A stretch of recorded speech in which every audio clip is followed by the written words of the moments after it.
This is Beyond Perception, where it's all about breaking out of limited understanding and limited perception of life and waking up to our human nature, our true self, and to our connectedness with all life. I'm Simon Rilling, and my guest today is Dr. Brian Barnes. He is a creative and disciplined thinking professional with broad and deep experience in higher education, project management, and sustainability oriented leadership. And just to name a few of his many credentials and involvements, he is a scholar at the Foundation for Critical Thinking, where he conducts professional workshops in critical thinking methods. He is a philosophy professor at the University of Louisville and also lecturer at several other institutions. Dr. Barnes is also a head instructor in Hontai Yoshin Ryu jujutsu, and you might correct me on my pronunciation later. But also weaponry, and I'm already so curious to hear more about that. And he's also the co-owner of Louisville Compost, where he provides services, training, and products associated with composting and other sustainability services. Welcome, Dr. Barnes. Hey, thanks so much for having me, Simon. I'm so glad to be here. Yeah. I'm truly excited. And for context, the both of us, we basically met I think 3 weeks ago when I participated in one of your workshops about critical thinking and Socratic questioning, which was really, really insightful. And I would love, of course, also explore that a little bit. But before we talk about what you're doing and might also talk a little bit about critical thinking, I'm really curious because you have this incredible curriculum. And if I counted correctly, you have 11 positions or involvements right now, possibly more. And from what I know, you also have your own podcast. And that leaves me already with a few assumptions. You are extremely curious and you must be really eager to learn. And you also must have a lot of energy. So, like, first of all, is that true? I think that was just So some assumptions here. I'm very interested. I'm interested in living life broadly. I'm interested in exploring what's possible as a human being, and I was raised to take experiences seriously. So when opportunities arise, um, I try to go after them, and sometimes that means I have too many jobs. You know, what are you going to do? But that doesn't mean that it I made a switch a long time ago. I was exhausted because I was doing so many things in my life, and I really didn't want to give any of those things up. For example, the martial arts practice that I have has been 3 decades in that particular system at this point, and I have a lot of connection with um, international friends and teachers, and all that's really beautiful and valuable to me, and I'm so grateful for it. And when I was working on my PhD and I was trying to teach at the same time, and I had a side job at a grocery store at the time, which was actually my full time job, I guess. Anyway, there was so much to do. I was exhausted all the time, but I couldn't give anything up. Like I wasn't prepared to walk away from any of that stuff. And then, of course, on top of it, personal relationships. Had a small son at the time.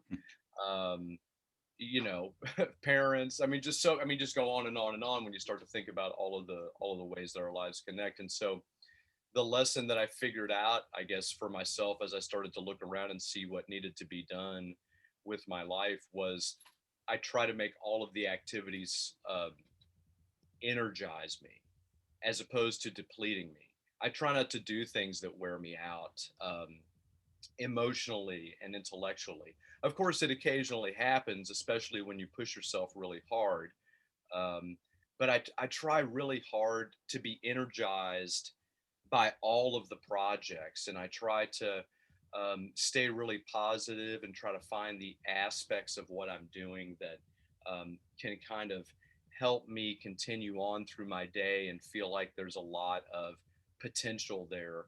There are always problems, but I mean, I found that I focused a lot on those, and maybe that was part of what was depleting. But I found it to be really different when you focus um, on kind of what the aspects of your projects are that are supposed to be feeding you, and I mean, not just financially, right? I mean, we can't do everything that we do for money. I mean, that's swell and everything, but capitalism isn't, that's not all of humanity. That's not all of human experience. And so we need to think broadly about all of our life projects. And that, that was, since we're talking about stuff like this on this podcast, I just thought I'd share that little nugget. Yeah, it's super interesting. Thank you very much. And when you say I tried to make all aspects energizing me, that sounds very simple, but I'm not sure if that's easy. And was it that you changed your activities, or was it that you basically like changed your approach to the same activities? And if I, so, how did you do it? yeah, I changed my approach. Um, the most important thing that I did, I mean, I'm sure all of us, and I do. I mean, I feel. I mean, I sleep well at night. There's no question. When the time comes to go to bed, I usually don't have any trouble at all.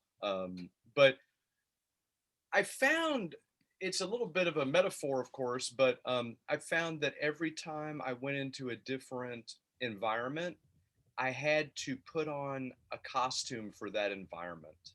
I Mhm. don't know how many of your podcast viewers might be interested in Jean-Paul Sartre, the French philosopher from the 20th century, uh, such an important thinker in the history of philosophy, 20th century philosophy, of course, in particular, but one of the founders of existentialism.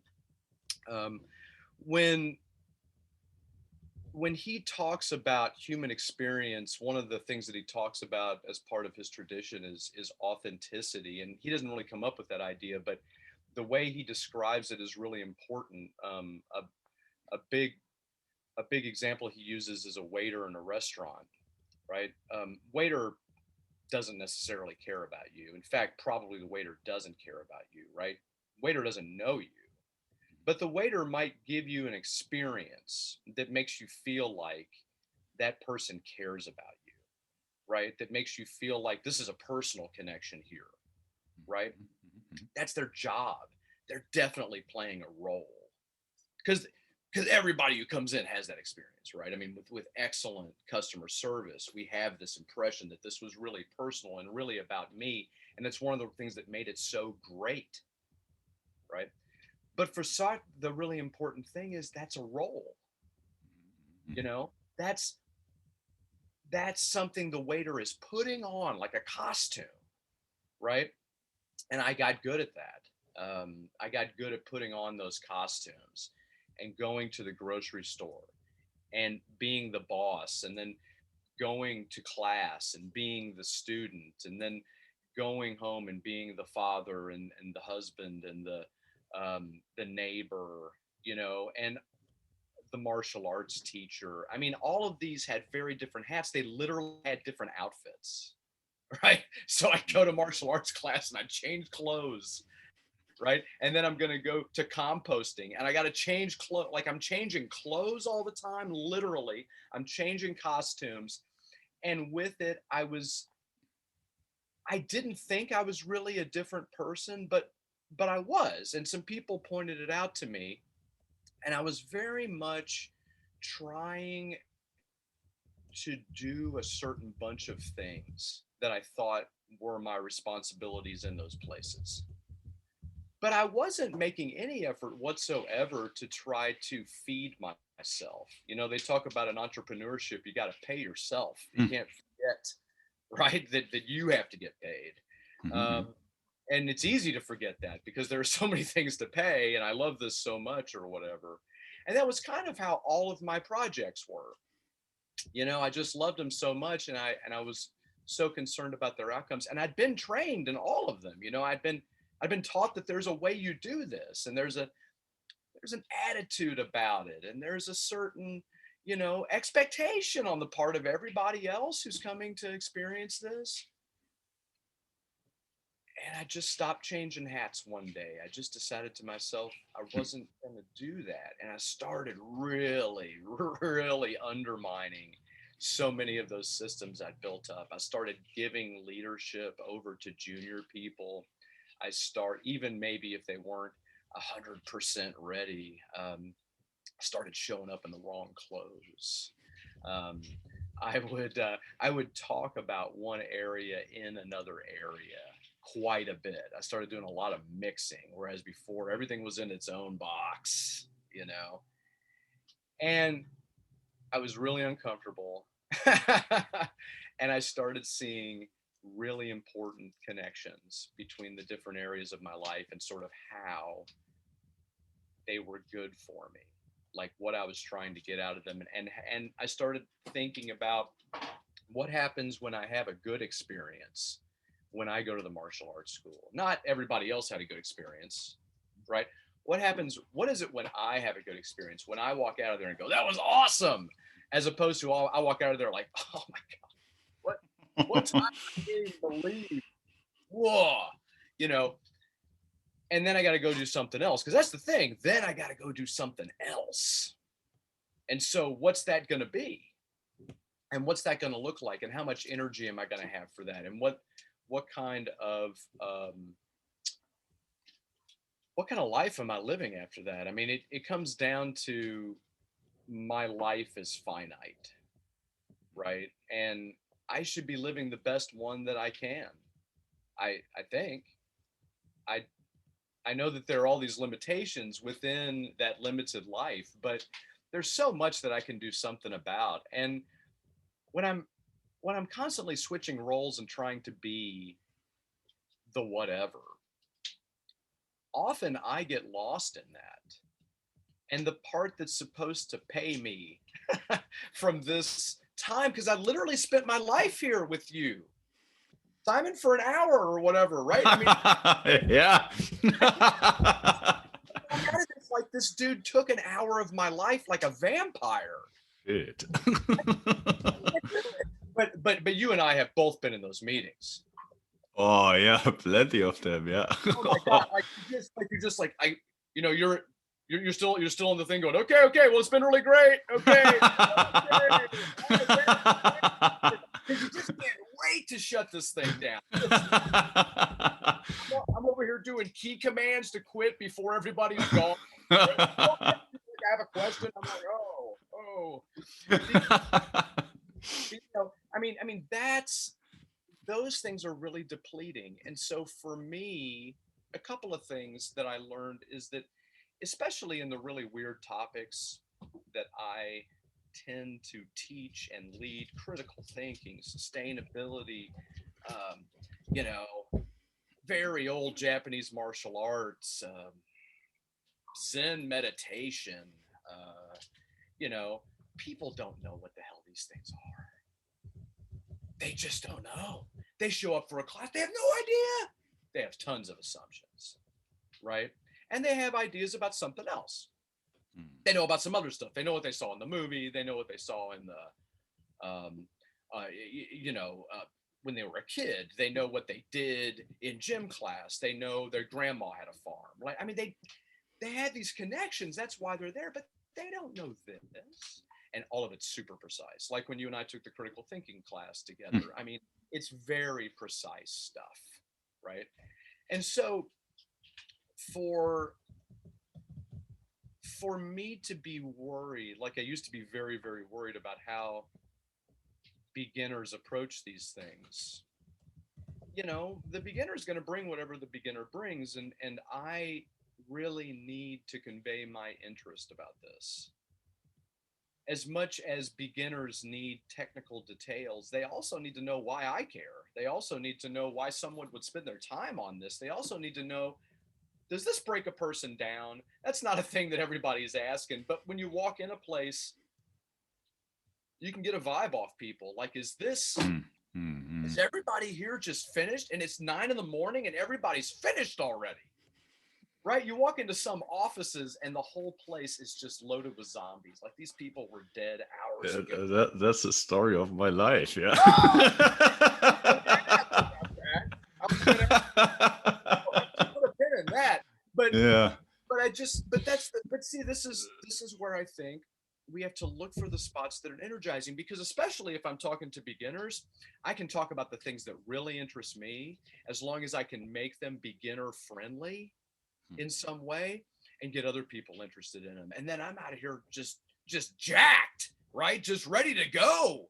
And other people are like, wow, what's going on with Barnes? Like cocaine or something, right? No, no, no, no, no.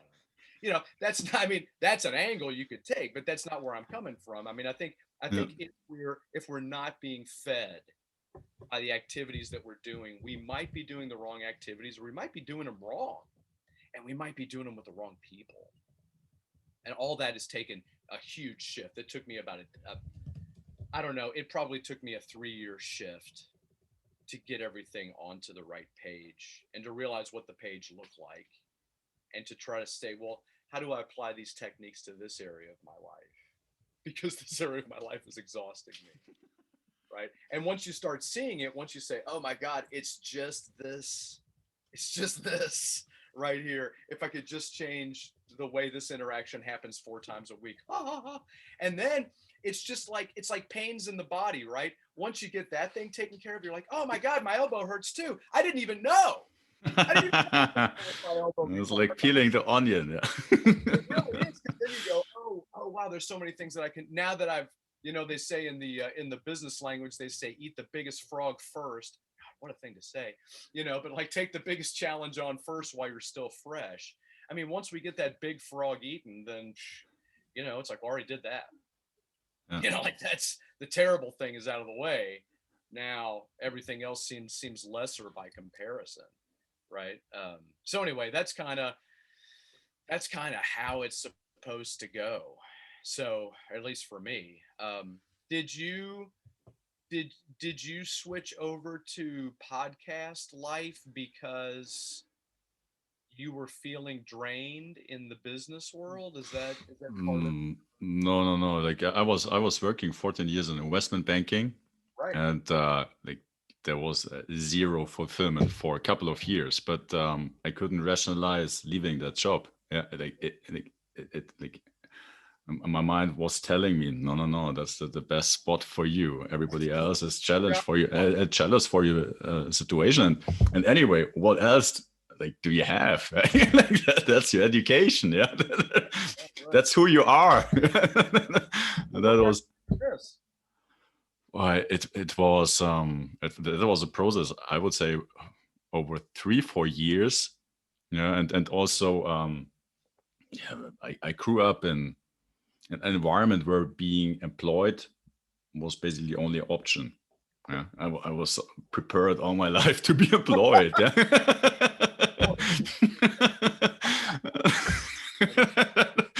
Yeah, and then that's a tricky thing, yeah. To and that's also why this podcast is called Beyond Perception, yeah, because our perception can be so powerful, though very limiting at the same time. Yeah, and that there's so much more to be explored and to be discovered beyond what we currently know and believe and think, and yeah, so it was basically like I didn't have any plan yet, so I didn't know what to do or not, but I just knew that like life, as you said before, is limited. Yeah, like, like I don't know how old I will be, but certainly at some point I will die, and when I look back and I just have like a couple of numbers on my bank account, yeah, and that was what my life was really about. I was trading equity derivatives, so it was really just making money with money, and everything was measured in money, yeah, and there was nothing else as a criteria for life quality. And so I'm also interested to hear what are your measures of your quality of life. But so basically, long story short, I just threw myself out, and I was shaking like an addict, yeah. Like when I handed over my, my resignation, really. And the night I remember that, even though I have had savings, so rationally I knew I will not die, but my body felt like dying. I was like lying in my bed, and my body had a panic attack, and it was like, I was like, am I really going to die? Like, this doesn't make sense. But why? Like, why am I feeling like this? And I was, yeah. And so this has been almost 2 years ago, and yeah, I think I briefly mentioned it in the workshop. It like since then it has been a journey of self-discovery. And initially, I started on another vehicle to like kind of create some certainty but within the same area of not really doing something for joy, but because my mind said, no, you need to do something, yeah, to figure it out. And but just like over the last 2 years, basically, it was changing course from my addictions, my programs, to really discover what I actually enjoy and what I would love to do. And that's also why I participated in your workshop, why I do this podcast, is I became to realize that the quality of information like you're exposed to really determines also your reality, like your actions, what you like, how you live, yeah. But and it all, but like it all starts with information. Only then, like you can have a better understanding of yourself, the world, and only then you can take other actions. And I was 36 at that time, so I thought like, or basically over the last years, it's discovering that there's so much good information, yeah, which changes quality of life like incredibly. But why is nobody telling about, like sharing that? Like why was I never educated in that? That was big questions. And basically that's, and the podcast I started a couple of months ago because and then I shut up. It's not about me, but because one of my perception was also I'm shy, I'm not confident, I'm not a talker, and I also became to realize that that's not really a very helpful belief.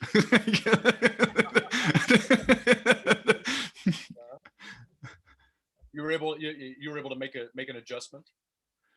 Yeah, so I became to understand that it's just what I've been learning, but what I've been learning, my experience is not who I am or what I can be or what's my potential. And so I started um, approaching it differently, yeah, to like look at like where's my fear coming from, like why is that, like does that really make sense, what's the truth about it, let's go over the truth and explore it. Why should I define for myself a limitation before I actually have experienced everything there is to experience? Yeah, why should I believe something is not possible before I discovered like all possibilities? And I'm aware I probably will never discover all possibilities, but and that's also something I would love to explore a bit with you and here, because you studied philosophy and critical thinking, and I'm more bit like an autodidact. I just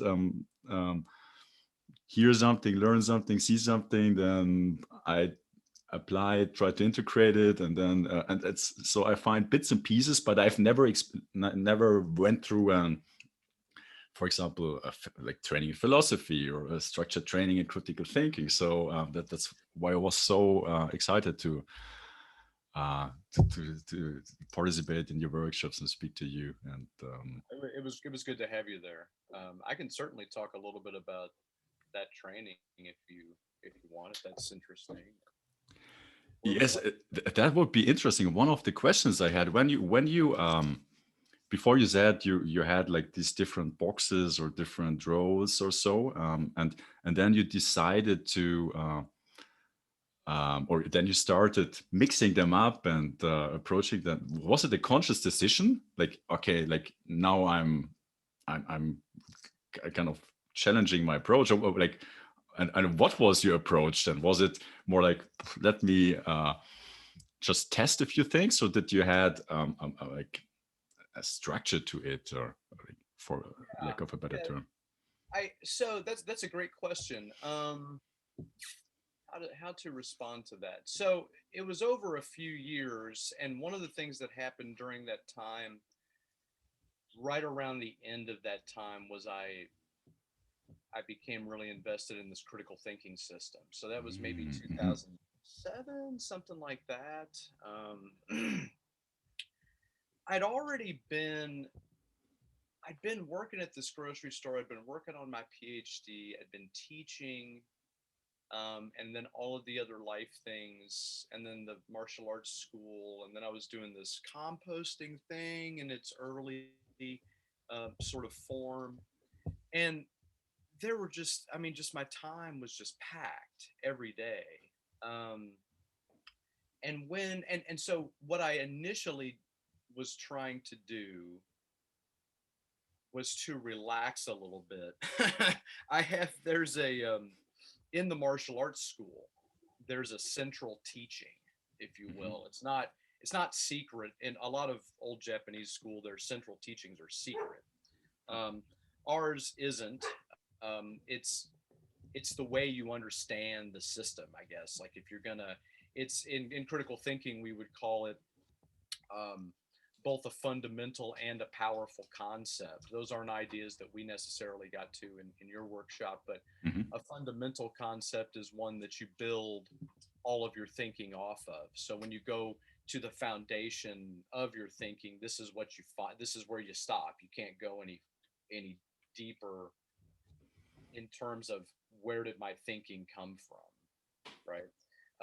And I'm curious, what would that be? Who you are as an identity, or it what can be. that reality is, or like It could be. It could be because I mean, it just depends if I'm prepared or willing to go that deep.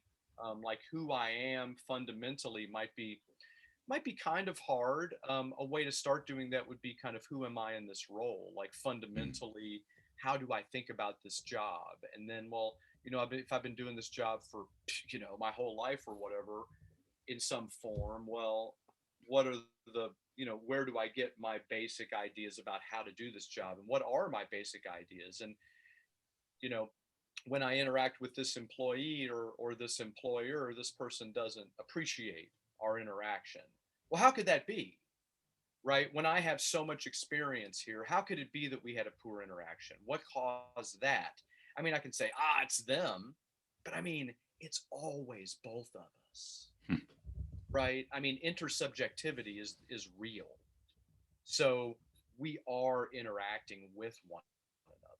And I don't always know what that other person is thinking or feeling or what their values are or whatever. But if I have a role that involves me interacting with others, I could try to develop systems in that role such that those interactions could go more smoothly. I could privilege those interactions in my thinking about my role. How do I give excellent customer service as opposed to being excellent with spreadsheets? Right? I mean, I might have both these roles, right? mhm, But one of them is going to, they just require different thinking when we want to try to be creative and solve problems in real time with those different systems. And like you trained in finance, you might naturally, or as a function of your training, you might be a lot better with one of those systems, and you might feel a mm, lot more comfortable applying one of those systems immediately in a creative way. Then maybe I would, because maybe I've spent a lot of time looking at customer service stuff and not as much time looking at the mm. spreadsheets. And so somebody says, but all you have to do is think about it like this on the spreadsheet. And I'm like, there's only one way to think about the spreadsheet.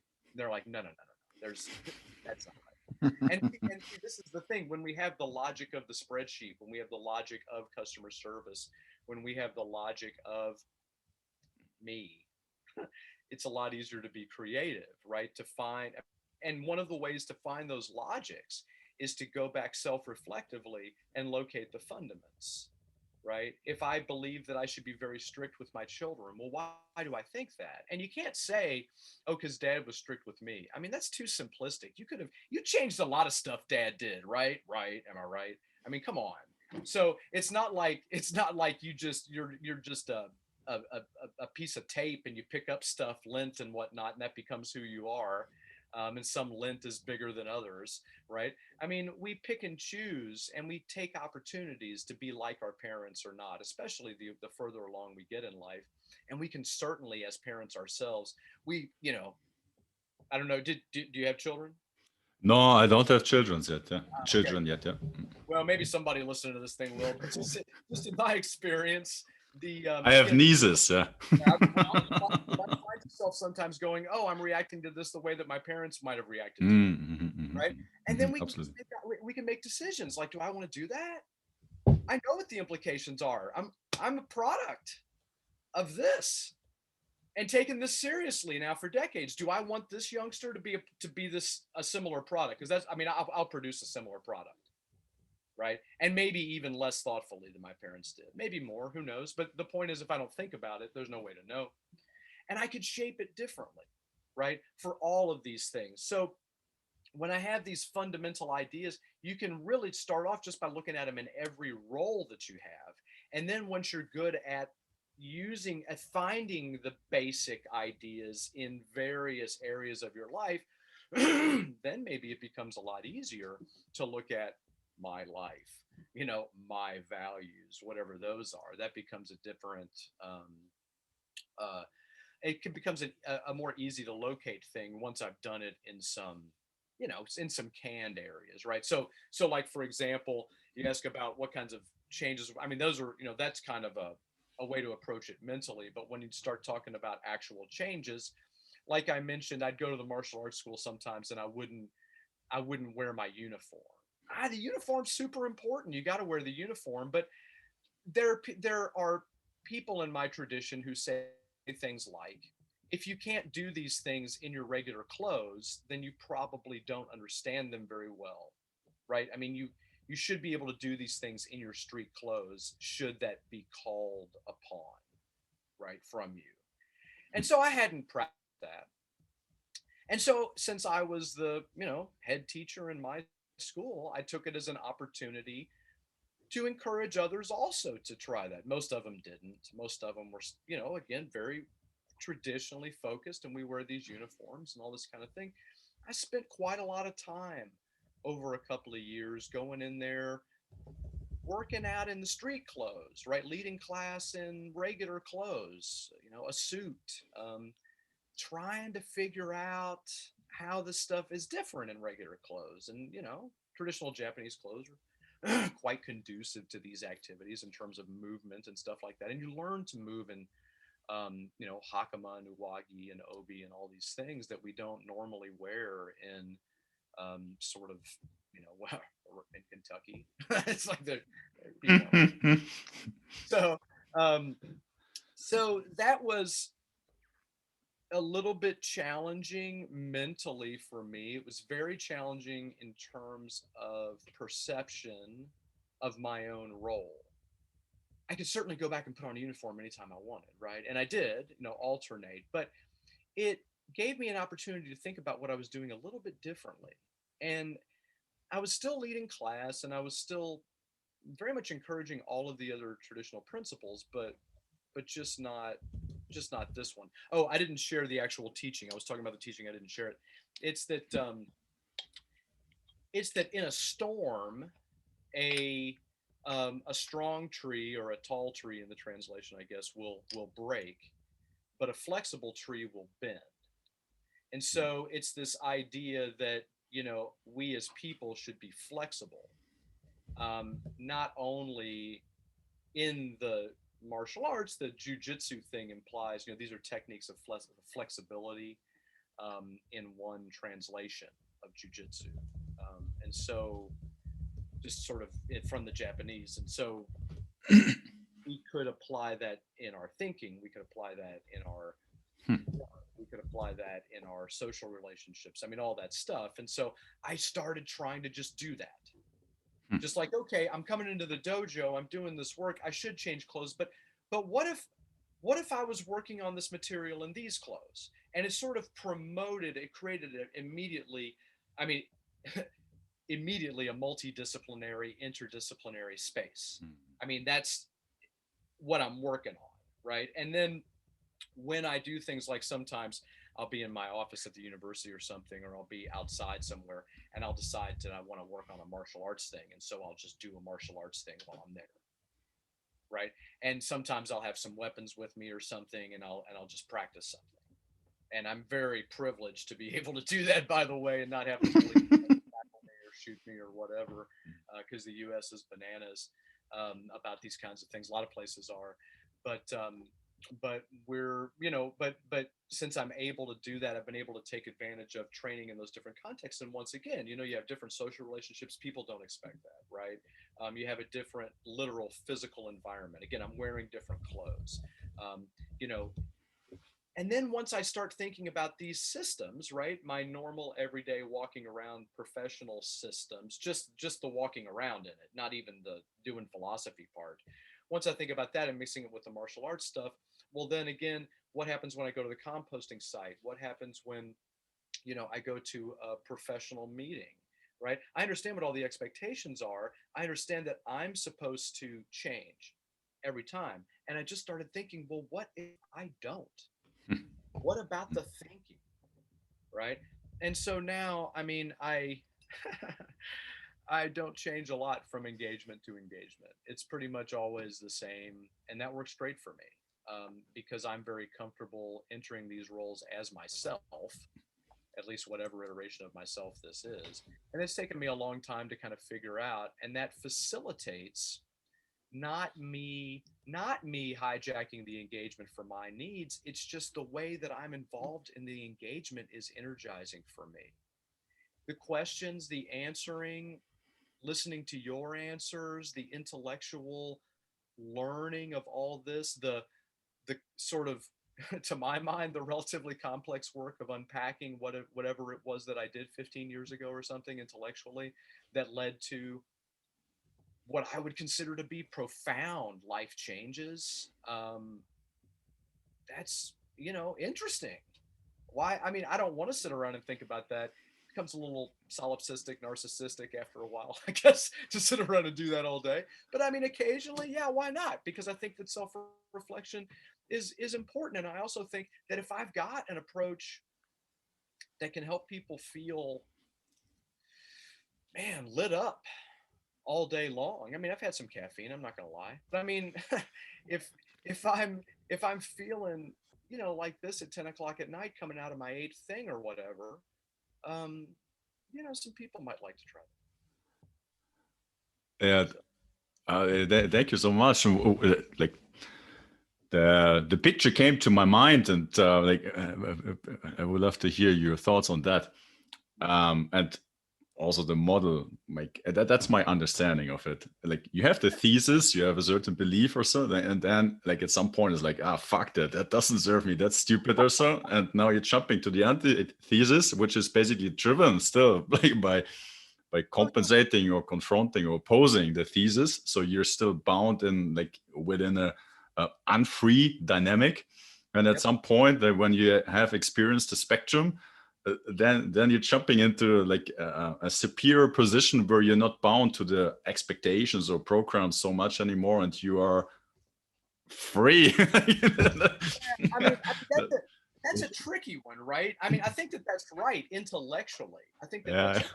It's the same kind of problem that we run into with critical thinking, frankly, where if I start to think in certain ways that are very autonomous, often that clashes with my institutional responsibilities, say, Mm-hmm. right? Yeah. And so I can consider myself free, if you want to call it that. That's maybe too much for me, but freer. I can consider myself that, operating sort of maybe with a lot of autonomy within the system. Um, but there are still requirements of the system, and that's where the danger comes in, right? Because we've all seen that movie where somebody just said, "Well, I'm not doing this anymore," and they stopped, they stopped. Dressing appropriately for work, and they stopped doing the work, and they stopped even coming to work, and they stopped paying their bills. Just went, I'm not doing any of it, right? um, and I think that there's a place where this becomes toxic. There's a place where this goes too far, right? And then you start to degrade the systems that you're trying to uphold. And I'm not saying that's necessarily undesirable in every case, right? In some cases, the systems might be so bad for you as they are that you have to eliminate them from your lives. I mean, from your life. I think that's certainly something that has to happen. Um, But I also think that um, if you want to maintain those roles, you have to know where the flexibility is, and you have to think about that a lot. Like, sort of, okay, I have, I'm trying to take this latitude with my metaphors of changing costumes and changing hats. I'm trying to confront that metaphor directly by literally not changing my clothes, right? So that I'm doing an activity in the wrong outfit, right? So does that mean I let all of the other parts of this activity go to hell as well? Right? And I think not, right? I think you have to have control over the other parts of the system in order to be able to address that in an effective way, such that, of course, you can create so much chaos that you can never do the work that you set out to do, right? If I walk into the martial arts school and I don't have the right uniform, and it's so distracting to everyone that they can't talk about anything except the fact I'm in the wrong uniform today, well, nobody's getting any good training done. Like, what was the value of that? Right. And so Mm. I think we have to be really careful about how we try to take these things on. If the goal is not to tear down, if the goal is just to tear the system down, we'll do whatever you want, because there are a lot of points of entry for something like that. But if the goal is to try to figure out how to work with this system to improve myself, which I think so many systems want us to do. Maybe not always our employment system, but so many non-employment systems, the chess club in town thinks that chess improves you. So let's come and play some chess together. It's very positive, right? The swimming club wants you to come swim to improve your life, let's do some of that. I mean, I think that there's this sort of goal that's hanging out there everywhere. And the question is, like, how do I intersect with this such that it actually does that? And that's something as a beginner that maybe I can learn. I can find models who I want to follow in the organization who seem to be approaching it the way that I do. But it's a different challenge when I'm already an insider, and an even bigger challenge when I'm already a leader, because now my responsibilities aren't just to me. So when I Mm. decide to make a change, how does this impact everybody else? Does everybody else go slack as well? That might not be what I want, right? And is that something that can be tolerated at their level, whatever that is, right? By them, by the organization. I'm just talking about martial arts. I mean, whatever it might be. What happens in my philosophy classes when I decide to change what I'm teaching, which I do all the time. So I'm not going to teach this thing this semester. I'm going to teach this other thing, because there are so many things. I mean, in some classes, there's no way you could realistically get through everything. Like, if it's an introductory class, you got to pick and choose some stuff in philosophy, in ethics, and logic, in so many different areas. Like, you've got to choose, because there's no time to do it all.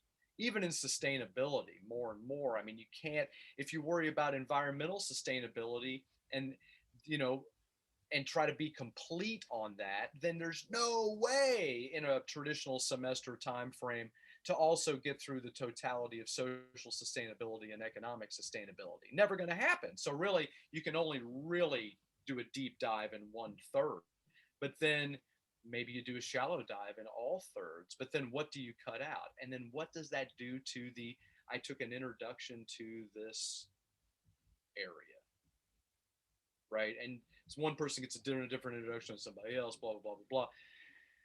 You know, these things, especially if we're in positions of leadership or in positions of some authority, even if it's whatever it might be. I mean, I think if there are people who are looking to us, in seniority or something, I think we have to be very careful about these experiments from the point of, if we want to preserve the institutions. But I, as a human being, have to be I think in order to be my best exemplar, I probably need to be good at my human skills, whatever those are. And if whatever I'm doing is causing me to be less robust as a human being, then probably I need to think that through. If this activity, I mean, in some cases it might be worth it, right? Because I have a gigantic bank account and I can recover, so maybe that's is worth whatever. or maybe I have things that I want out of my life that are really important because I've struggled in these ways. But at some point, we really, I think, need to think about what a happy life is, and how do I get there, and what are the methods, and what are the values that I have to continue to work with that I can't really be flexible on. And I think a lot of people don't think that through. I think a lot of people just follow cultural models that seem appropriate, kind of like what you were saying earlier, and certainly I did it to a degree as well. Um, I, I I would just encourage everybody to think that through. And I mean, this, all of the systems that I have provide, all the systems that I work with provide opportunities for me to turn the lens back on myself. To what extent am I living sustainably? I've got a stack of plastic over here behind me. It's not disposable plastic bags, right? But my boss, whenever I've got my boss in sustainability, we're doing one of these meetings, he just shakes his head at my kitchen. I got paper towels over here, right? I mean, he's just going, God, this guy, right? Because he didn't even have a driver's license, right? He bikes everywhere. Fascinating guy. You might want to have this guy on your show later. His name's Justin Maud. But he, I mean, people have judgments. If my Japanese martial arts teachers came to some of my classes where I wasn't in uniform, they would want to know what the hell my problem was. What's wrong with you? Right? And maybe, I don't know, maybe they would accept my explanation or whatever, but maybe they would find it to be an affront to the tradition in some regard. That's a certain risk, right, on my part. I mean, certainly when I go to Japan, I wear the right clothes. When I go to the trainings in Europe, I wear the right clothes. I mean, when I'm working with them, I understand it's not for me to freelance here, but intellectually, spiritually, I guess, if you want to, I mean, that's certainly the language we would use in Japanese martial arts. um, Maybe I have other goals. Maybe the learning of a technique is a vehicle to a different thing for me than it is for someone else who might just be trying to learn the technique, right? And so I can moderate all of that, but I have to know how. I have to have um, some sense of process, and I have to have some sense of the standards that exist, and I have to know, can I get away with this stuff in my sustainability role? I mean, or is that just a, you can't even do this work if you're doing that stuff, right? And I mean these decisions have to be made in some regard, right? So I think, and I think that's up to everybody. I think that's up to everybody analyzing the systems and seeing what they want and how they intersect with those, and just being really thoughtful about process. And I don't know that my processes are the best. I mean, I'm deeply committed to them, my intellectual processes, but I don't know if they're the best. They're good for me. They're good for some others. They seem to be pretty versatile and effective for my life. I don't know, but everybody should figure that out too. I mean, it's a lot of hard work to get there, but then I think you can be a little bit beyond the system, if you will. And it's, again, you have to be in a privileged position where you're not going to be constantly brought back down to, dragged back into fitting into the mold, right? But if you're able to kind of be a little bit more flexible in your roles, then this is where I think you can apply some of this work to make real changes in your life. For me, I all I can say is it's been dramatic over 10 years, 15 years. Well, I have so many questions. Yeah. So what I understand, like flexibility is key, but then also structures are key. Oh, yeah. So it's finding a sweet spot between the two. And one of the things I'm exploring is, and what I found intuitively very making a lot of sense is somehow that we have a part which is, or at least that somewhat like some teaching I've been introduced to, and kind of like we have this left brain, logical, rational perspective on life, and then the other one, which is creative and like empathetic understanding, maybe a holistic picture, creativity.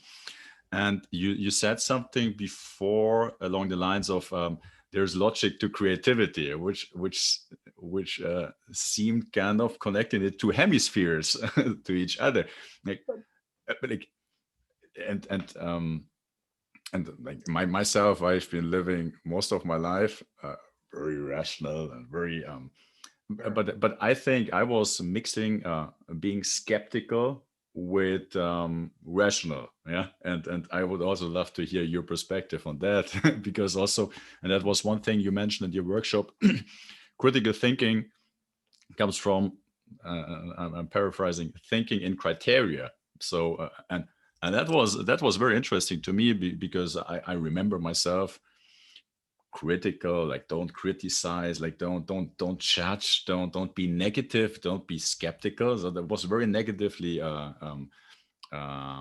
attached to it, yeah. But like and then so I would love to hear a bit how you put like, or is critical thinking contradictory to being creative, or is it benefiting each other? And so that's a bit of the things I have been thinking about myself, yeah, how to put those things together.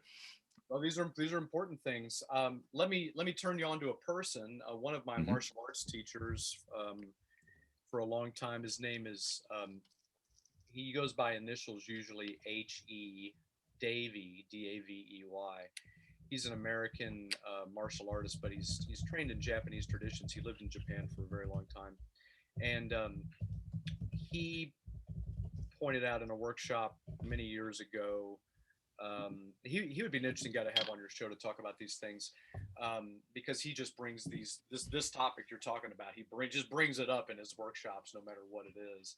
Um, and he also is one of the few people in the U.S. teaching Japanese yoga, something called Shinshin Toitsudo, which is very interesting Hmm. and expansive, relatively expansive system of yoga in Japan based on hatha yoga and whatnot, and other forms, I guess. Anyway, that's not my story. That's Davy's story, but he pointed out something that was really insightful for me in a seminar once, and he said, um, relaxation is not the opposite of tension. That's what we learned, that this is dichotomous and it's wrong. And the opposite of tension is collapse, right? And relaxation is this point in the middle somewhere, or somewhere between, right, where you have enough structure that you're not at collapse, right? But you're not, the structure isn't so limiting that you're unable to do the creative things that you want to do. Structure can be so limiting, as you know, right? Hmm. We get in a very buttoned up environment, and the creativity's gone because there's an expectation that the processes that we have are the right processes, so we don't need creativity.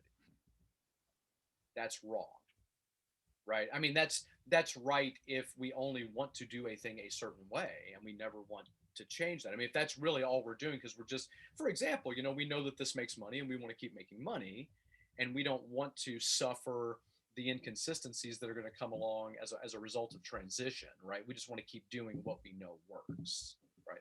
I mean, like the plastics industry, right? What a bunch of nonsense. Who's out there regulating plastic? Almost nobody, right? And so they're just allowed to go, well, yeah, there are problems with especially single-use plastics, but we just keep trucking. Don't want to disrupt that money train, right, for the owners of those industries. And so they work really hard in the US and elsewhere to make sure they don't get regulated, right? They say, it's consumer responsibility. Put that stuff in the bin. What's wrong with you guys leaving it on the street, savages?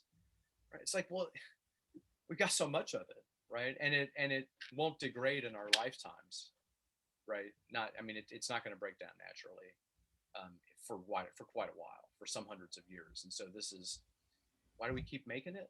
It's like there are parts to this conversation. Um, So when we're really invested in structure, we're not going to be flexible, and we're not going to Mm. apply these methods, and we're going to find them dangerous and distracting and contradictory to our point. But I think that you do need some structure in that creativity. I mean, just as a martial artist, I mean, if I'm creating with kicks, don't I have to know how to kick? You know, if I'm creating my art with falling on the ground, don't I need to know how to do that? And not just so it's elegant. I dare say I fall in a pretty way, right? Because I've been doing it a long time. I think there's a pretty way to do it, and I try to make it pretty. I'm not the prettiest, right? Some people are really elegant when they Mm. fall. The deal is I got to be able to get right back up. I got to not get hurt, no matter how hard I got thrown or how hard I hit the mat. I got to get back up. And if it's on concrete, I got to get back up, right? So is my technique stable enough to make sure I don't get hurt? Like at all. I don't want to get hurt at all, right? I'm not some badass who's just out there like, a little pain's fine. I mean, sometimes that's where we're at, but frankly, I'd prefer not to have any.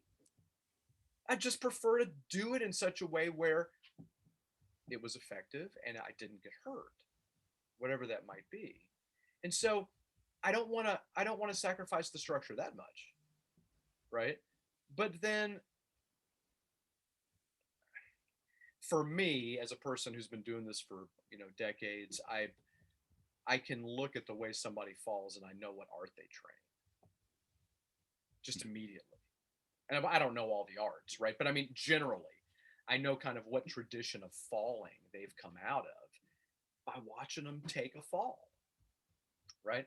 And I can mimic those, right? I can fall like a person who's trained Aikido, like a person who's trained Judo, like a person who's trained in some Kung Fu system, like a person who's trained in whatever, right? Because there are just different ways of doing it based upon the training that you have likely received in that discipline. And I've been fortunate enough to see some of that stuff and do some of it myself.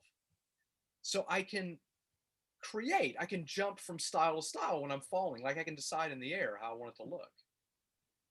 For a lot of people, they just fall down. It's, oh shit. And then I'm on the ground, right? I mean, it's like, boom.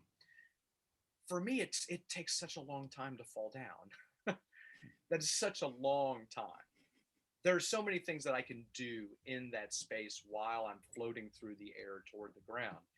And that was something that it took me a long time to recognize. I mean, when I first started falling down, I definitely had the, I mean, without a doubt.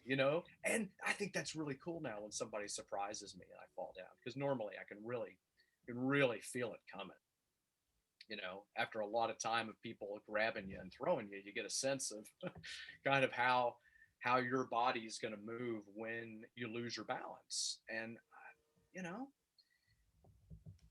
it's easy after a while to go, well, I don't want to do that. Right? Because for me, again, that's such a long period of time now. I perceive that as having such possibility in the time that someone grabs me and tries to pull me off balance or push me off balance. I feel like there's a very long period in there. For someone who isn't used to this, it's that long and it's over. Like whatever happened, right? There aren't a lot of possibilities for creativity in there. I think there are a huge number of possibilities, but that's because I've really worked with that particular system and really, really, really broken it down, right? Into a lot of detail, into many parts, that falling through the air thing, right? And that comes from, I mean, that's one of the first things that people learn when they come to my martial arts school. So even the people who don't stay, I still trained them on that. So, I mean, I've trained so many people over the years on this falling stuff.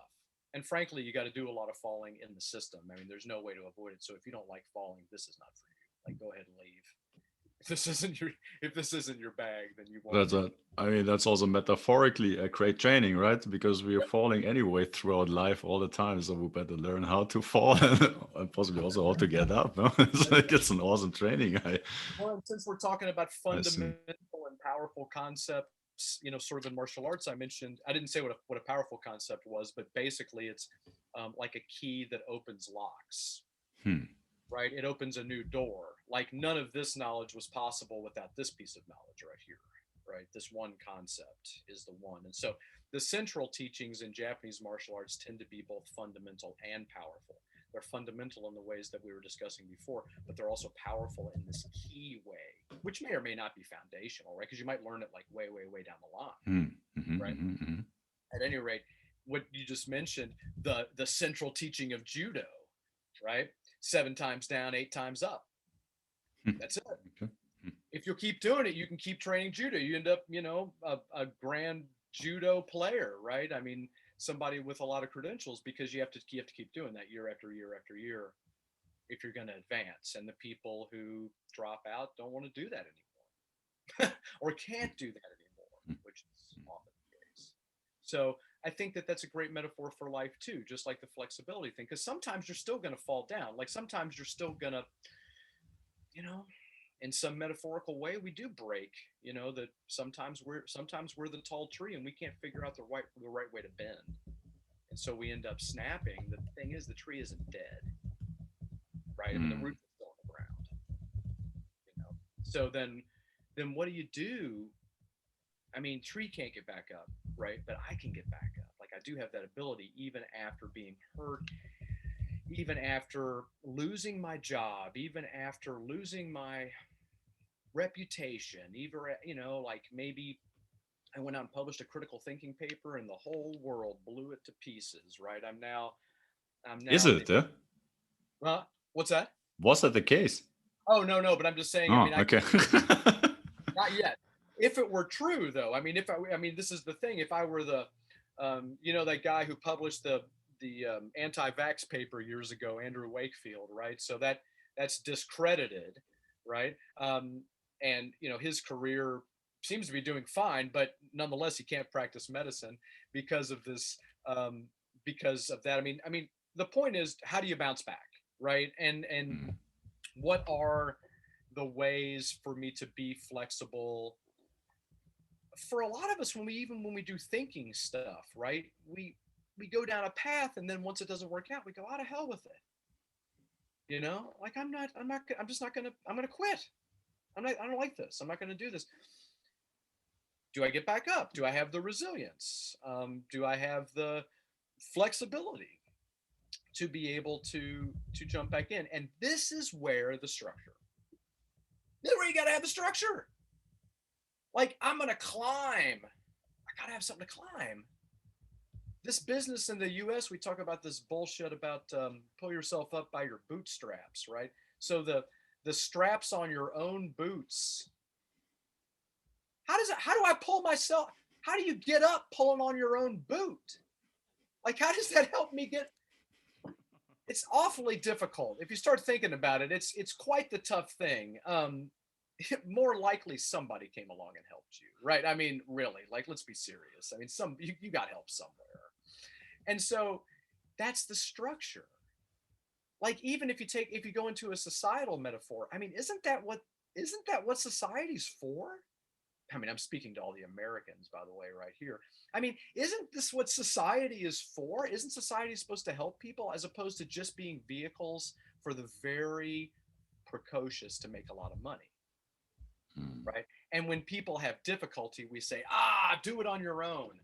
All those people who made money didn't do it on their own. They didn't go out there and like grow papyrus and make bills and print the ink and make this stuff show up. I mean, just in their little hut. I mean, this is a full society operation making money. The market. It's not separate. It's not some bunch of heroes running around like ancient Greece just taking whatever they want and everybody else just like, I don't know. I mean, we're all connected in a much more intricate way than that. And people use the systems and they use one another for all of the things that they try to get in these ways. And so that system automatically pulls us up when we start interacting with it in appropriate ways. All systems provide an opportunity for structure. When I mean, what do? I'm trying to figure out martial arts stuff or critical thinking stuff and I forget something. Well, what do I go back to? A book, some notes, a video? Yeah, it's structured. It's right there. It doesn't change. That's my touchstone, my structural touchstone. Whatever my teacher said, I go, oh yeah. And then I go back and I create. And it doesn't look right. And it's not quite right. I remember doing some critical thinking seminars early on, back when we had, the big conference that I was mentioning in our session. We'll hopefully have them again in the future, where hundreds of people come together to do this stuff. It's great. And you get in the room with all the folks who are excited about critical thinking and they've been working with it. There's a lot of energy. And people come out, they're like, oh, it was the best session I ever had. And I'm like, oh, it was the best session I ever gave. And we're hugging and everybody's really stoked about it. Right? And then like I'll see my teacher at dinner and he starts laying out to me like all the stuff that was weak. First asked me this question, is like, why did you do this? And I'm like, shit, what? That was awesome. The creative part was those people didn't know what the hell I was talking about. Those people who were so stoked, they've never seen this. They've seen it a little bit. They're, kind of in it. This guy's just thinking about the structure and going, you didn't quite hit that. And I'm like, oh, but I was using it. It's like, yeah, you were using it, but you were using it like a child hanging off monkey bars, right? Like it's over here, and I'm over here, and we're supposed to be integrated, right? So if the structure is not going to be problematic for my life, if I'm not going to find myself constantly butting heads with the structure, I got to find ways to integrate that. And that's where these not changing outfits all the time, not changing hats, trying to be an authentic person wherever I am, not playing a role. I can wait a table like this. I mean, I know it isn't what the restaurateur wants me to look like. I know. I also know that I'm going to give a great experience, right? As a waiter, if I know the menu, if I have the latitude to be myself, if I know all the things I need to know, I don't need to put on a role. I can just be Barnes and wait the hell out of this table, right? But also, if I'm Barnes waiting tables, I'm not going to want to do this for very long. The system's going to be pretty limiting to me pretty quickly, even though I might enjoy it sometimes, right? Because when I was young, I did this for years and years and years. I thought it was great, but I definitely see the metaphor. I see how it works, right? I just met you. How could I love you in ways how could we have made such a strong connection? How? I guess it's the same hairstyle, yeah. Well, no, for you and me, it's easy to see how the connection happened, right? Because we've had a little bit of time. But if I'm at the restaurant and a table of people come in who are strangers, and they walk out and they just had the best time and we're all best friends now. That doesn't happen at the grocery store, does it? Like sometimes you're in the grocery store and you're going down the aisle and you keep seeing the same people. You keep crossing, like they're going one pattern through the grocery store, you're going different. So you see them like 9-10 times in the 40 minutes or something you're in the grocery store, big shopping trip. How come you don't hug those people in the parking lot? Oh, we had such a good connection, because nobody was trying. But the waiter was trying. And they did it. And it's sophistry. We talked about it in our session, right? Using all of these critical thinking and psychological tools to manipulate in order to get the things that we want. And that's not necessarily a bad thing, right? I mean, somebody comes to my restaurant for a good experience. Like they came for the food, but they also came for me, or at least somebody like me. They'd like to have a nice time, and they're willing, in the US system, they're willing to pay a little bit more for it, maybe, right? In terms of tipping and stuff like that. Here comes my question, because that's also something I'm thinking about, how much your own intention or projection impacts the other one, or like then also yourself. Because if you project something on someone else, like, oh, I'm the waiter, I want money from them, it also like tells yourself that you're not powerful because you're dependent on someone else, and you're not free because you're like dependent on the money. But here comes also my own reflection. Like if I let go of that and I'm authentically myself, I'm just having a good time. Like no matter if they give me money or not, they might even give me more money because they enjoy my authenticity. Yeah. And so, and that might then not be sophistry, or is that? It's just being myself, authentic, and I don't care. I'm just having a good time. And well, remember though, it also depends on the application, right? Because for you and me, maybe we're in a position in our lives where if we go out for an expensive meal, we would like a full experience. It's not just the great food. I like it when I walk in the door and they know my name as soon as I walk in the door, and everyone in the restaurant knows my name.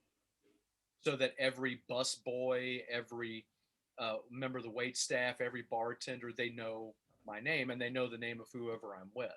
I think that's hot. I think that's fantastic service. That's an extra step, right? That I don't often see, but when you see it, it's a powerful sort of thing, right? That might be something that somebody is willing, to go out for. I might not want to do that as the waiter. It might not be fun for me. That's a hassle, right? I gotta remember the names, and it's no good. I'm not into that. So the question becomes, how far can you go before you start to degrade the system to the point where you're not achieving your purpose now? Right? So for sure, this one table might love my authentic approach. And these other tables came in for the approach of this restaurant. Which I guess that might end in some self-selecting self-selection process of like whoever client is. Yeah, I think that happens with all systems, right? Mm-hmm. Because a lot of people can't tolerate the systems, right? They can't tolerate the limiting nature of them, whatever that system is. So they got to go, and so they self-select, as you say, right? So I think we have to be careful of that, because that's where this thing goes off the rails, right? I mean, and certainly I've gone too far in all of my experiments of this nature. I mean, I've certainly tried I've tried to find where the lines are, and sometimes I found I can't do it this way. I can't sacrifice this aspect of the structure in order to get what I want. Whatever pedagogically say, I have to keep these pieces in here. I mean, as a teacher, I try to strip things down a lot to the pieces people really need, because there's so much. And sometimes you take away a piece because it's still too much, right? You go, let's make it a little bit simpler. And then you find like they've lost a powerful concept, right? They've lost a fundamental concept. And now the story that I'm trying to tell with this material, I can't build it. I can't do it without that piece. So then I have to add it back in, right? And that's for me, that's kind of when I know, when I start getting pushback from other people who are like, I think you're running the system a little loose, Barnes. Okay. Why do you think that? Tell me about it. First I've heard of it. Tell me about it. Because then I can pull it in right there, right? First I've heard of it, right? So if it's first I've heard of it, then I guess we can still nip it in the bud, right? We can take care of it right now. And that gives me, as long as I'm 100% responsive to the feedback that I get from my environment, whether it's people or the system itself isn't working. Well, so clearly I've modified it too much, right? Because it was working before, right? So I've got to figure that out.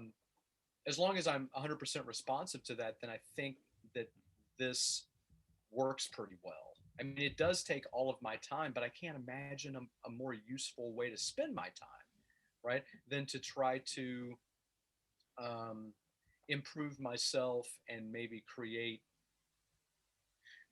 systems that other people will find useful as well for improving the world around us and themselves. I mean, I'm not a self-help guru or whatever, but I mean, I'm just trying to live the best life that I can, and I'm interested in sharing those ideas with others when they want to look at it. But I do think it's very intentional. Like you can make these things very intentional if you want. It's very, very interesting. And from what I understand, like, structure is very important. And one of the structures you're like basically living by is critical thinking, and the other one is martial arts. Sure. Yep. Absolutely. And also when you're sharing your experiments with like testing the boundaries of structures. And also before you shared that, especially as a leader or teacher, you need to be very careful and you might be flexible in the content, but then like and that's my assumption, there must be like, or you also mentioned it, values or some kind of principles which might not be so flexible, which might be the foundation to making that flexibility possible. And so I would love to hear, and I know in the beginning you said that you or you're using, for example, martial arts as a way, as a lens to see yourself, or to like uh, and what's your perspective on life, and what are your values? What are the principles you have as a foundation, which I'm not sure you're not possibly not changing or not corrupting for anything. And I know that you're also teaching ethics, so that might relate into that. And I have a very very basic understanding of ethics, which is, and I can tell it, it's don't do harm, don't do to others what you don't want to experience yourself, and that's it. So it's basically free will for myself and others. And but that is also very scarce in the society. So I discovered, yeah. So we'd love to hear a little bit about your thoughts on Sure. Yeah, there's a lot there. that. For me, I I really do I try to think about my role in the world. I've been very deeply influenced by philosophy, of course. I mentioned the existentialist before, Jean-Paul Sartre. Even more basic than that, perhaps Martin Heidegger, who was a German thinker. He came up with a lot of the structure about society and the ways that society can mislead us and cause us to be pulled away from our authentic self. A lot of the traps of society. Um, it's problematic. Heidegger himself, maybe personally, is not the best model.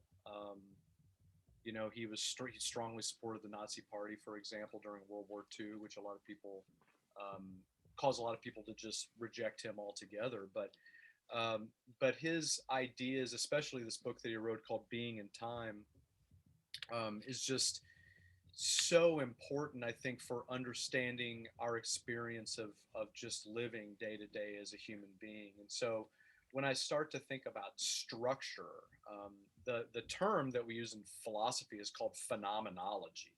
And nobody studies this stuff outside of philosophy hardly. But Edmund Husserl, Martin Heidegger, Bertano, a few other important thinkers in the 20th century, pretty much all the 20th century, until we get to Sartre and those. I mean, the values of existentialism, which essentially have me living life without a net. Like, I'm just here and I don't know why I'm here, and you don't know why I'm here either, and you don't know why you're here either, and any suggestion otherwise is just nonsense. And so if we take that idea seriously, that there is no script, there is no net to catch us, we're going to be dead, every damn one of us. And it's not a question of what happens after we're dead. Nothing happens after we're dead. As far as we know, I mean, we can believe there might be other stuff. That's perfectly fine. And I'm sure in the context of your show, that's a delightful topic. Mm-hmm. And I've looked at it a lot myself. I don't, other than just things that I might like to have happen, I don't know that I see a lot of reason to believe that there are things after.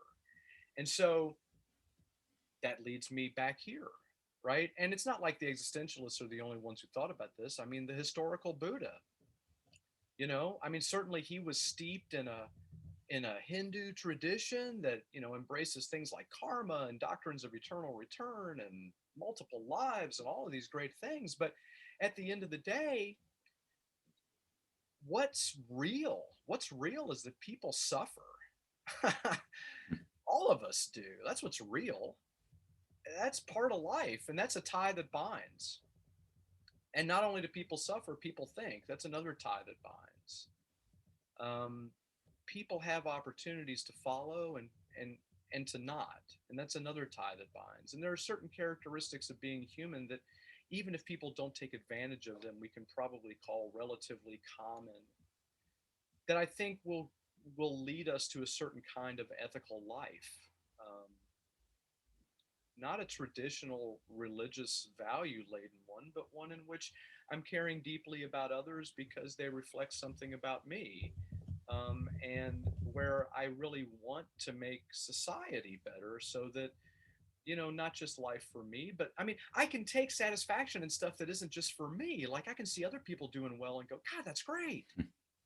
I can see other societies doing well and go, wow, that's terrific that they're doing so well. I mean, why has everything got to be about me? And if other people, like I can't do well if other people aren't suffering. I mean, that strikes me as one way to deplete myself, right? Because then I'm always in competition. I always have to set myself by the failures or successes of others. I don't. I mean, of course, it's inevitable sometimes because you compete and you don't win, or you compete and you get praise, and then you have to deal with the praise or whatever context that looks like. But you know, for the most part, I mean, I can just be. I can just go through my day and say, wow, nice job getting through the day without creating a lot of conflict, without, making anybody cry, without disrupting your systems, except in ways that are productive, right? Because you need a little disruption for growth, of course, in whatever ways there might be. I mean, that can be satisfying. Why not try to achieve satisfaction? Why not have that be a life goal?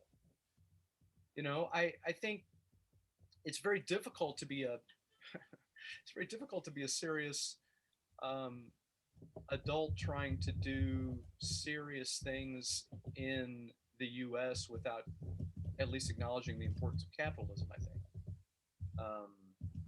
but that can't be where all the values are. Nonetheless, a system to be manipulated. And so, how many other systems? Dozens, hundreds, thousands of systems that I could manipulate daily, um, hourly, if I chose to. Some of them I can automate, some of them I can pass on to others to maybe work for me, some of which I can set in motion and come back much, much later and see what they've done, like composting.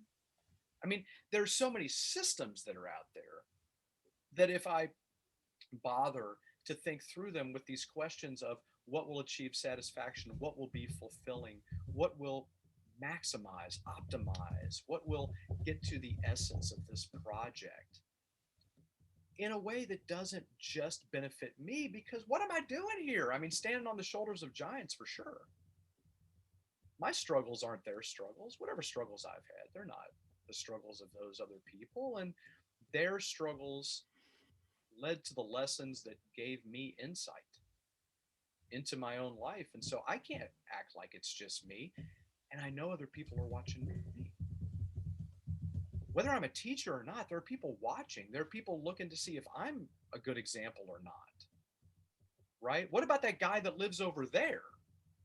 When I see that guy, do I want to go, oh, well, he seems to have something together? Or do I go, oh, what a loser? And I'm not saying there's anything wrong with if it's what a loser. I mean, so be it. Who cares about the judgment of others? The point is that what I'm trying to portray, maybe whatever that is, will be seen by others. I mean, I literally am an example of a human being 24/7. And so are you, and so's everybody. I'm literally making a decision. Another philosopher, Immanuel Kant, had this anecdote that I like a great deal, even though I may not like him a great deal. Um, this particular point that I am always an example of humanity in everything that I'm doing. It's like I'm saying, I advocate that a human being would do this right now. Like with my actions, I'm setting myself up for that. And I take that relatively seriously, and I fail all the time at whatever the ideal would be. But I think that's part of the process. Again, especially if we're trying to not just keep a line, which might be important. Don't get me wrong. Tradition, etc. It might be important. but I'm not trying to just keep a line. I'm trying to figure some things out. I'm trying to be intellectually courageous. I'm trying to extend my curiosity into areas where, I can see that it's good by some framework that's bigger than just my own definition of it. I mean, again, I don't necessarily take all of my moves from, the existentialists or whatever, but I have to say that there are a number of important theories in philosophy broadly that show where harms are. Michel Foucault, another French philosopher from the 20th century, probably the most important thinker for me personally ever, that I didn't know as a, that I just read. And Foucault talks about the way that the systems create problems for individuals, for the goals of society. The systems concentrate power and they perpetuate power and they maintain their own supremacy just for the sake of it, not for any good purpose. And people get trampled under by that, right? And sometimes the systems become so corrupt and so involved in their own perpetuation that they lose track of whatever they were supposed to do in the first place. And then they're too powerful to disrupt in many cases. And so we get terrible, terrible political consequences. For example, I can look at other people being oppressed in other parts of the world, and I am able to analogize to the oppression that's going on outside my window in the United States. For people for people in the US in particular, there's a lot of it over here, but of course it's not just here. People in the US who look around and go, the world is so messed up. We're messed up. And we should be able to look at the problems that people have elsewhere and go, gosh, we could affect the systems here such that that problem isn't a real problem. Or maybe even in some ways help those folks. But let's just say, I don't want to make a foreign policy argument, but let's just say I want to look elsewhere and say, gosh, I don't want those things to happen here. Well, you got to look first. And then you got to analogize and you got to pull out the important lessons and you got to set those values and you've got to decide that even if I'm going to be super flexible and super creative, there has to be a structure I return to. Just one last point on this. When we were in our session, one of the things that I talked about was intellectual standards. We talked about universal intellectual standards as the foundation for critical thinking. And so when you talk about creativity, people are like, well, you can't, bring standards into creativity. Did you put the paint on the canvas or is it on the floor? Right? Accuracy is in there, whether we want to call it that or not. Did you do the thing you were trying to do? What are the questions this piece of art attempts to answer? And of course, I can be very avant-garde and say there are no questions in this art, whatever. The point is, my variability to do that is because there is a conversation surrounding questions broadly in aesthetics. And this is an artifact that is aesthetic. And so there are standards I can bring in to critique this, even if the artist doesn't acknowledge them. They're still there. So again, there's always structure, I think. Am I clear on what this art is about? And the artist might say, well, I don't care if you're clear about it or not. That's cool. Nonetheless, am I clear? like, nonetheless, is this the thing I want to buy? That's what I'm trying to figure out, artist. If you want to be a pure artist, that's cool, but how do you eat? Right? At some point, maybe the art needs to be connectable, right? And that would imply the existence of some kind of standard that any thinker who approached this thing could appeal to. Doesn't matter what their training was, right? It's sort of like when we share languages. Like, you and I are speaking English, but you and I also speak other languages that we don't have in common. And so if we started speaking languages that the other person didn't know, it wouldn't be clear, even if we were talking about the very same thing, right? So, there have to be some basic standards that we intersect with if we want to do anything, including communicate, but also shape society or build a better life for myself or whatever. I think there's something there. So I don't think you can really have a creative process. Let me say that. as soon as you say process to me, I think there are intellectual standards. I think there's a logic, even if we can't find it. I think there is one, such that this thing, because it's a system, right?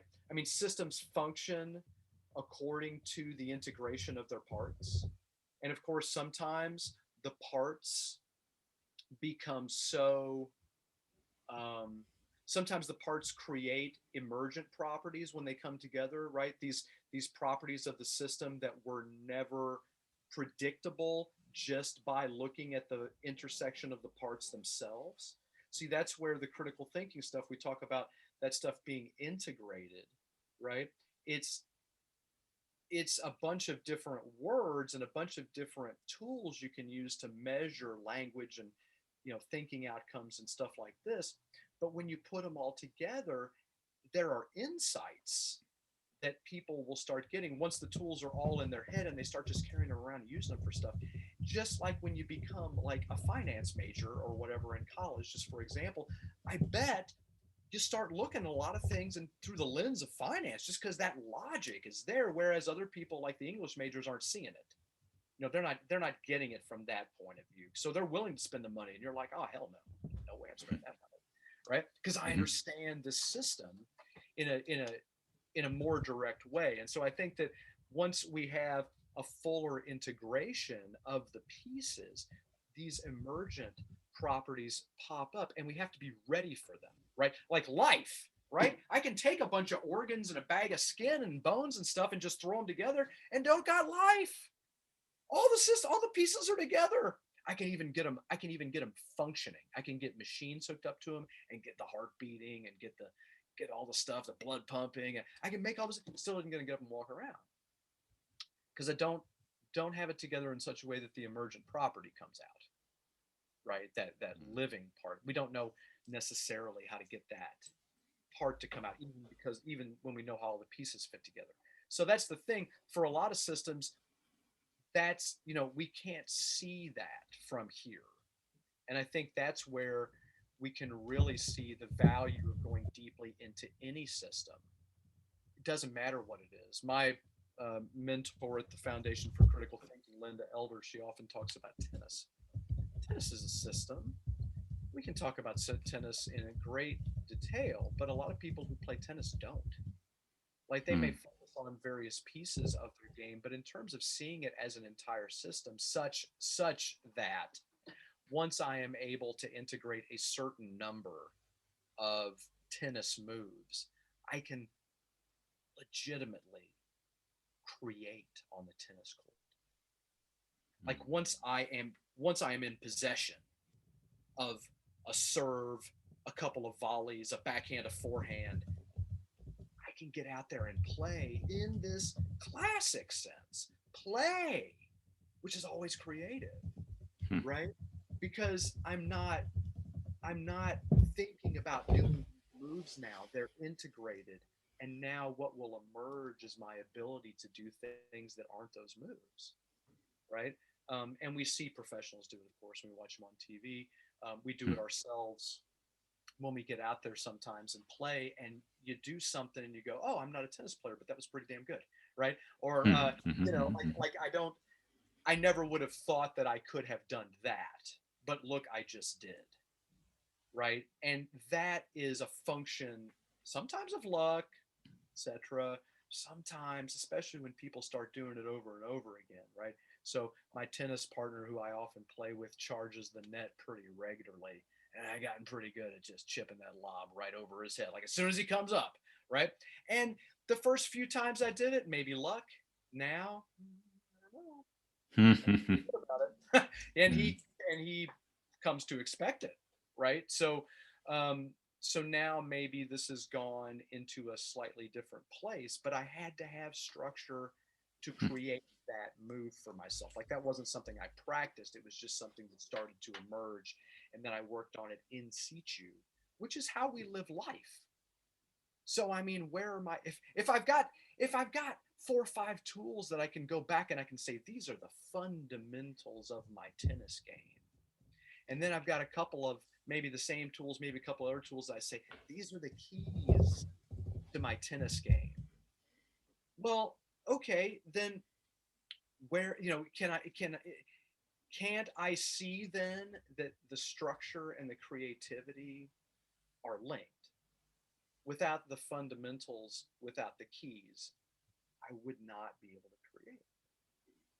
Right. So I mean, I think all that's very big. I think all that's very big. That's super interesting, and that has a couple of implications to me. If there are systems anyway, so we better understand them. Yeah, I feel The that way. best we can, we can, Yeah, that's what I and feel it is, yeah. also especially, I mean, that's a bit my personal revelation. Also, what when it comes down to thinking, yeah, and at your workshop, like from how I witnessed it, it was really learning the system of our thinking, which is in place anyway. So we better learn it so that we can think possibly more coherent, with less biases, like discover our blind spots somehow, and like be a bit more constructive. And Right. and the funny thing is, or when I finished my school and was about what should I study or do with my life, it like, really my criteria was to make money and be successful. Philosophy or critical thinking at that time sounded to me as like something for, like, and I'm honest, like for losers. Yeah, it's like like that's for those who don't manage life. Yeah, to be successful in life. Yeah, and maybe like You're out there sitting under a bush somewhere with your plastic bag. You need some. yeah. Yeah, isolating yourself a little bit in library or so from society. Right. And I must say, little did I know. And like my personal journey is also to realize that like life is not really about matter. Yeah, like there's it's like about experience, and also matter doesn't equate any fulfillment at all. And so and the personal like revelation was also in school or in education, that's it was about like like what is the, what is the knowledge, or what should I need, what do I need to learn, and like this is the truth. Yeah, like repeat it, remember it, and then like and then be measured with tests, or how good I could remember that. It was never about how to think. And when I listen to you again now, like philosophy or critical thinking seems so elementary in how we approach life. And like, would you say, and I mean, I haven't, like, my answer to that, would you say that everyone would benefit from learning critical thinking, or like even study philosophy? Yeah. Of course. I mean, I'm very much with the historical Socrates on this, right? In the account that we have of his trial, before he was executed by the state, he once the guilty verdict came down, he thought he'd been doing something really good for society, walking around and questioning everybody and all this, but apparently the society didn't dig it as much as he thought. So once the guilty verdict came down, he said, you guys, you think that I'm saying all these nasty things about the gods and about society, and that I'm, corrupting everything with my beliefs, and I've told you that's not true, and that I was really doing a very pious thing. Like, he thought he was kind of on a religious mission, to help people think better, right? But then he said, so you didn't believe that. But if I told you that I did what I did because the best thing for every one of us to do every day is to think about these questions and to question one another and to think about virtue and to try to figure out how to be a better person, you'll believe me even less. And that's that's what I think we should be doing. I think we ought to be doing that. We ought to be spending time having conversations about what is it to be the best human being that I can be. I've got a son who I love very much. He's about 20 years old now, and he loves video games, and he spends an awful lot of time playing video games. And sometimes I just I just get this, I take this particular angle with him. I love video games too. No shade on video games, but I mean, we could perhaps do some other things with our time some days, right? I mean, it doesn't have to be morning till night, just video games, just because we have the leisure, right? We could be doing other things to improve ourselves.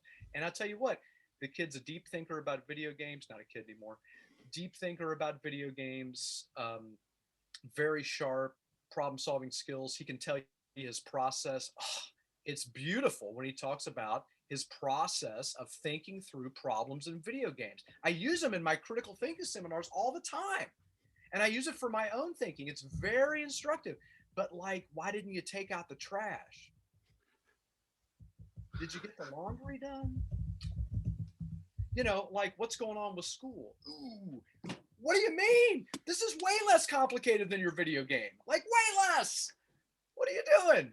Right? And that's where I think, you know, we don't always see the ways that these things are already in our thinking. The questions of philosophy are, I mean, in many ways they're timeless. You know, we're talking about self-driving cars right now. And a big question that I keep bringing up in my business ethics class is, should the self-driving car, so we're in a scenario where the car is going to wreck. The car knows it's going to wreck. When you and I wreck a car, we just, you know, we do something in the last minute, like we try to, blah, blah, blah, right? The car can analyze all the factors and come up with a plan in just a few seconds. It's like me falling. It's got all this time. And the car will be able to decide, based on its programming, whether it saves the driver or saves the pedestrians. It will be able to calculate that based on programming, not random values this driver has. So which way should it be programmed? Should it be programmed to always preserve the driver's life 100% of the time?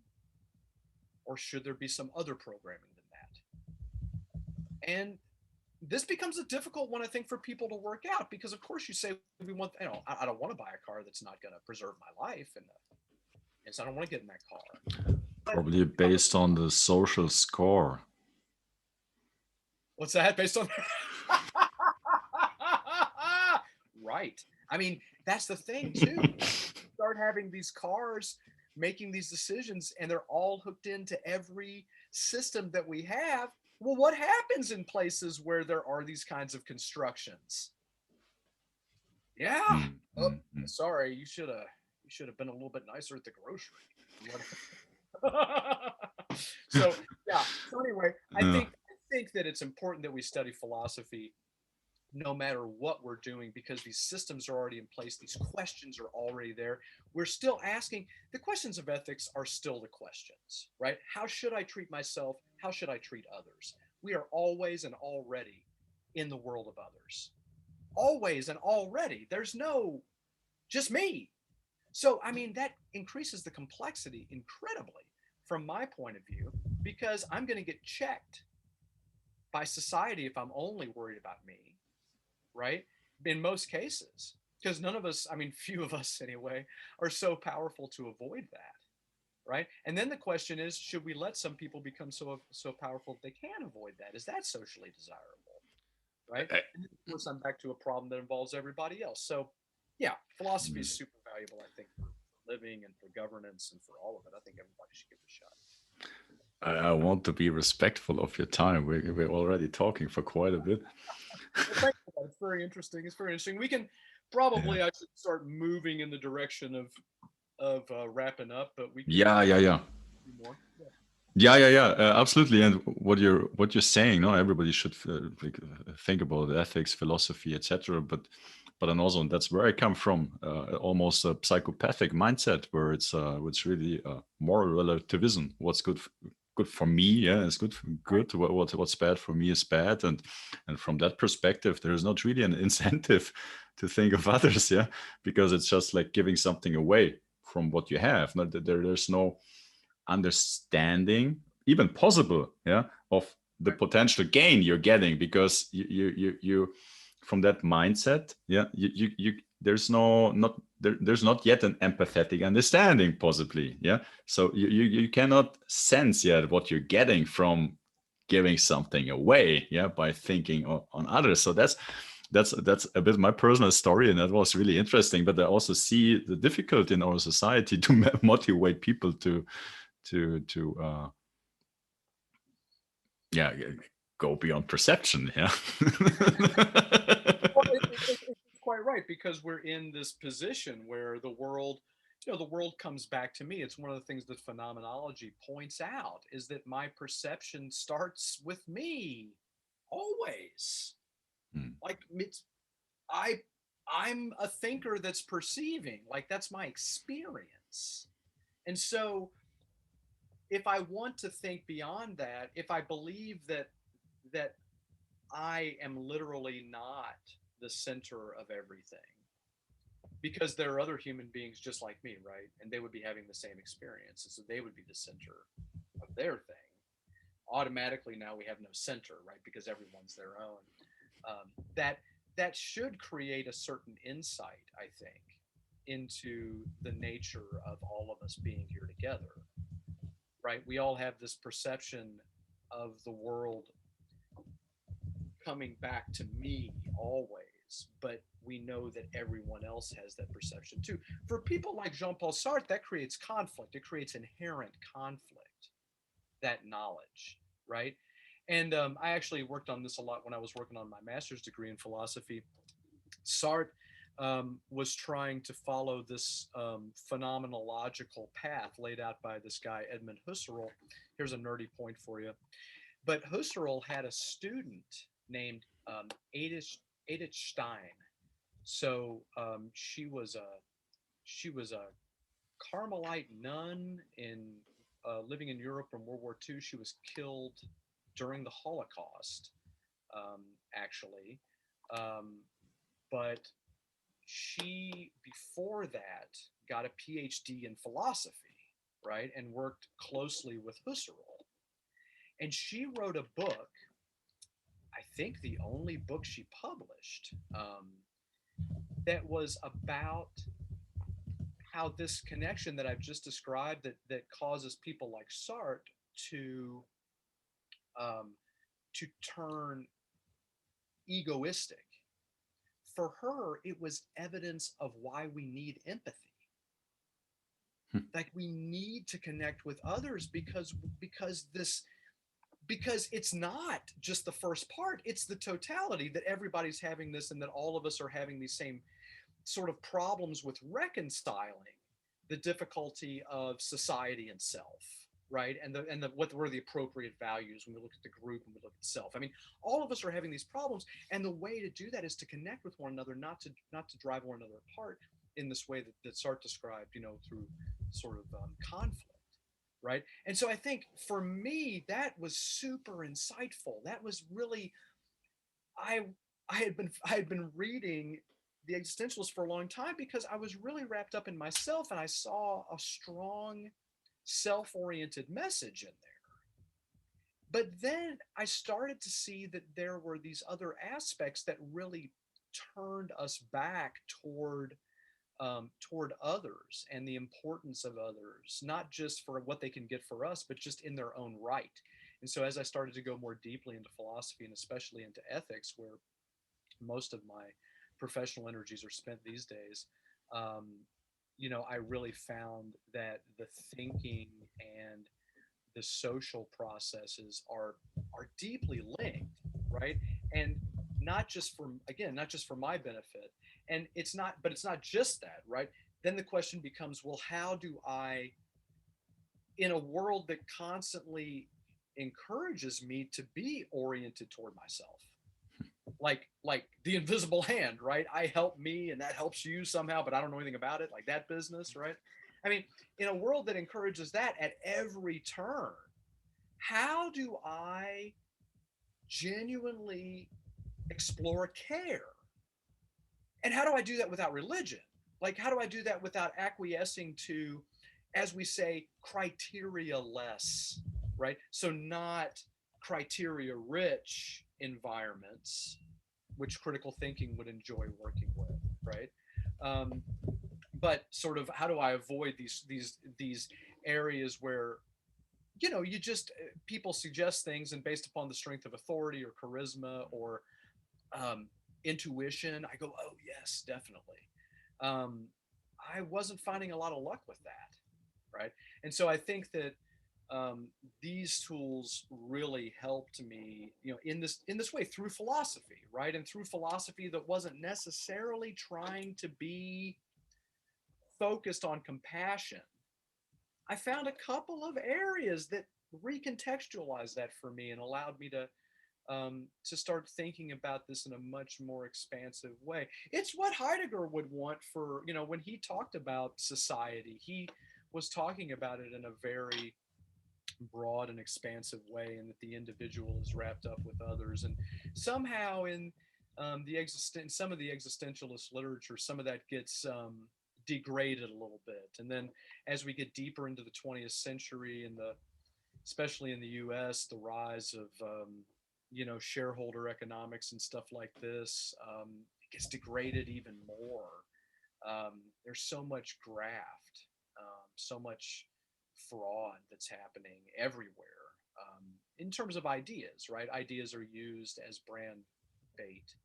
Um, they're not put out there for their own sake, so that people will consider them and either accept or reject them on their merits, right? If you accept or reject an idea, you're accepting or rejecting a product as well. So there's this thing tied together Mm. all the time, and you're accepting or rejecting a whole bill of goods that's like a lifestyle, because that's attached to the branding. And we got to get Mm. back. Philosophy at least will allow us to examine ideas for themselves, right, in their own environments. And that's something that I think also makes it very useful, is learning the tools to sort of dig down and look at definitions and consider definitions and compare them to the broadly used examples, and then ask yourself, where are the divergences, and then are those divergences meaningful, and if so, how? And then how does that come back to the way people live their lives, and do I have examples of that, or are these just sort of intuitions of mine? And then if I have those examples, can I go back and link them directly with the theoretical